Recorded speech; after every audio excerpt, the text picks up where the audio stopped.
সিং বাজারে দোকানদারদের কাছ থেকে টাকা দাবি করছিল। তখনই একজন আর্মি জওয়ান তাকে দেখে ফেলে। বন্ধুরা, সবকিছু প্রতিদিনের মতোই মনে হচ্ছিল, কিন্তু তার উৎকোচ আদায় করছিল। তার হাতে ভিড়ের মধ্যে একজন লোক চুপচাপ সব দেখছিল। আর্মি জওয়ান অমর ছুটিতে এসেছিল এবং তার গ্রাম থেকে শহরে ফল ও সবজি কিনতে এসেছিল। সে দেখল কিভাবে একজন বয়স্ক সবজি বিক্রেতার কাছ থেকে অমরের মুখে রাগ স্পষ্ট ফুটে উঠছিল। সে সেখানেই দাঁড়িয়ে রইল, কিন্তু মনে মনে শিক্ষা দিতে হবে। পরের দিন সকালে অমর তাড়াতাড়ি উঠে পড়ল। তার মুখ একেবারে কঠোর ছিল।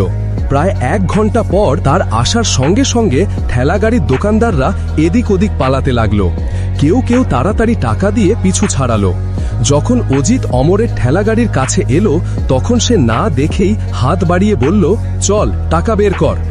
অমর ঠান্ডা স্বরে বলল, টাকা কিসের জন্য দারোগা সাহেব? অজিত প্রথমে অবাক হলো, তারপর হাসতে লাগলো। ও, নতুন এসেছিস না? মনে হচ্ছে আজই এসেছিস। ভিড় জমতে শুরু করলো। সবাই চুপচাপ দেখছিল। অজিত সিং রাগে অমরকে একটা জোরে চড় মারল। ঠেলাগাড়িটা কেঁপে উঠল এবং কিছু সবজি নিচে পড়ে গেল। কারো সাহস ছিল না মাঝখানে আসার। ভিড়ে ফিসফাস শুরু হয়ে গেল। কেউ কেউ মোবাইলে ভিডিও করতে শুরু করল। কিংবা অজিত সিংকে শিক্ষা দিতে হবে, আর তা হবে যখন তার বিরুদ্ধে অভিযোগ দায়ের করা হবে। পরের দিন অমর সোজা থানায় গেল। সকালের সময় ছিল। থানার বাইরে দাঁড়ানো পুলিশের জিপ আর ভিতর থেকে আসা হাসির শব্দ বুঝিয়ে দিচ্ছিল যে এখন পরিবেশ নিরুদ্বেগ। তেইচো সমস্যা টেবিলে রেখে চেয়ারে একটু পিছনে হেলান দিয়ে হাসতে হাসতে বলল, এখানে কোনো রিপোর্ট লেখা হয় না, যা এখান থেকে বেরিয়ে যা। অমর বলল, সাহেব, রিপোর্ট তো থানাতেই লেখা হয়।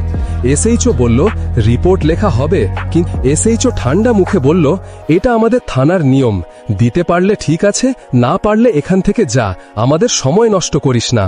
অমরের মুখে রাগ স্পষ্ট দেখা যাচ্ছিল। সে জানত যদি এখন রাগের মাথায় কিছু করে ফেলে তাহলে বিষয়টা তার বিরুদ্ধে যেতে পারে। সে গভীর নিঃশ্বাস নিয়ে বলল, সাহেব। অজিত হেসে উঠল, ওপরে যা, নিচে যা, এখানে কিচ্ছু হবে না। অজিত সিং আমাদের লোক, বুঝলি? অজিত সিং আবার মুচকি হাসছিল। অমর কিছু না বলে থানার দরজা খুলে বাইরে বেরিয়ে গেল। কিন্তু তখনই সে টের পেল যে কেউ তার পিছু নিয়েছে।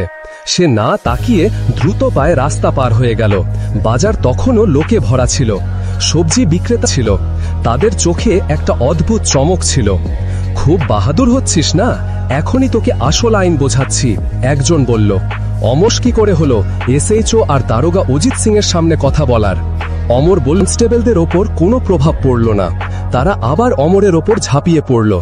এবার অমর পুরো শক্তি দিয়ে একজন কনস্টেবলকে ধাক্কা দিল, যার ফলে সে ঠেলাগাড়ির সঙ্গে ধাক্কা খেয়ে নিচে পড়ে গেল। দ্বিতীয় কনস্টেবল পিছিয়ে গেল। অমরের চোখে এখন রাগ উঠে এসেছিল। বাজারের লোকজন এখন অমরের নাম ধরে ডাকতে শুরু করল, জওয়ান এটা, একা লড়ছে, কেউ তো সাহায্য করো। কিন্তু কেউ সাহায্যে এগিয়ে আসার আগেই কে মেরেছ, সেদিন থেকেই এই লড়াই শুরু হয়েছে। এখন আমি এটা শেষ না করে ছাড়ব না। অজিত সিং তাচ্ছিল্য করে বলল, দেখি তোর এই বাহাদুরি কতদিন থাকে। এর ছিল, বিকাশ ভাই, এফআইআর দায়ের করতে হবে, সন্ধ্যার মধ্যে পৌঁছ। সবার মুখে রাগ স্পষ্ট দেখা যাচ্ছিল। আজ যদি আমরা চুপ থাকি তাহলে কাল এরা অন্য কারো সঙ্গে এটা করবে, অজয় বলল। বিকাশ বলল, ঠিক বলেছিস, ডিএম ম্যাডামকে ফোন করতে হবে। 4 জনে মিলে পরিকল্পনা করল। তারা আজ সত্য দেখাতে এসেছি, আর এরা আমার সাক্ষী। এখন আপনারা ডিএম ম্যাডামের সঙ্গে মুখ লাল হয়ে গেল। আরে তুই আমাদের শিখাবি আমরা কার সঙ্গে? ফোন বেল করে সোজা ডিএম ম্যাডামকে ফোন করল। নমস্তে ম্যাডাম, আমি আর্মি জওয়ান অমর বলছি। কাল থানায় আমার সঙ্গে মারপিট করা হয়েছে, ঘুষ চাওয়া হয়েছে, আর আজ বাজারে 2 জন কনস্টেবল আমাকে মেরেছে। এসএইচও আর দারোগা অজিত সিং এতে জড়িত। আমরা এখন থানায় আছি, আপনি কি আসতে পারেন? গাড়ি আসতে দেখা গেল।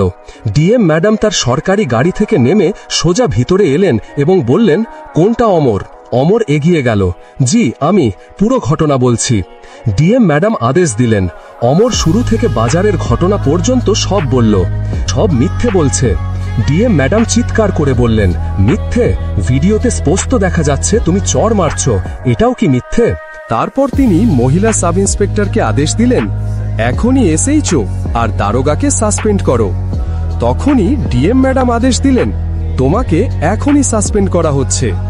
বন্ধুরা